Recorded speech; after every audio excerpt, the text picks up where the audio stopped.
இன்னைக்கு ஒரு சூப்பர் டேஸ்டியான ஸ்பானிஷ் ஆம்லெட் செய்யலாமா? இது பர்ஃபெக்டான பிரேக்ஃபாஸ்டாவும் சாப்பிடலாம், இல்லனா லைட்டான டின்னராவும் சாப்பிடலாம். இந்த ஆம்லெட் செய்ய உருளைக்கிழங்கு எடுத்து தோல் எடுத்துட்டு கட் பண்ணி வச்சுக்கலாம். முன்னாடியே நறுக்கி வச்சு தண்ணியில சேர்க்காம ஜஸ்ட் சமைக்கும் போது கட் பண்ணுங்க. பேன்ல எண்ணெயை ஊத்தி நறுக்குன உருளைக்கிழங்கு சேர்த்து நல்ல பொன்னிறமா வதக்குங்க. உருளைக்கிழங்கு பொன்னிறமா வதங்கினதும் மெலிசா நறுக்குன பெரிய வெங்காயம் சேர்த்து மிக்ஸ் பண்ணி 3 நிமிஷம் பிரட்டி விடுங்க. இப்போ உப்பு, மிளகுத்தூள், சில்லி ஃபிளேக்ஸ் சேர்த்து மிக்ஸ் பண்ணுங்க. ஒரு பவுல்ல முட்டையை உடைச்சு ஊத்தி உப்பு, மிளகுத்தூள் சேர்த்து நல்லா கலந்து விட்டு இதுல வதக்கி வச்ச உருளைக்கிழங்கு, வெங்காயம் சேர்த்து நல்லா கலந்து 20 நிமிஷம் ஊற வச்சிருங்க. இப்போ நான்ஸ்டிக் பேன்ல எண்ணெயை ஊத்தி முட்டை கலவைய ஈவனா ஸ்ப்ரெட் பண்ணுங்க. மீடியம் ஃபிளேம்ல 5 நிமிஷம் குக் பண்ணிட்டு மெதுவா திருப்பி போடுங்க.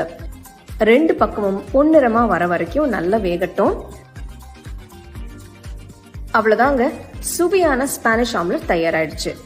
ரொம்ப சாஃப்டா, ஃபிளஃபியா, உள்ள உருளைக்கிழங்கு வச்சு வெளியில அந்த முட்டை ஃபிளேவர்ஸ் கூட ரொம்பவே நல்லா இருக்கும்.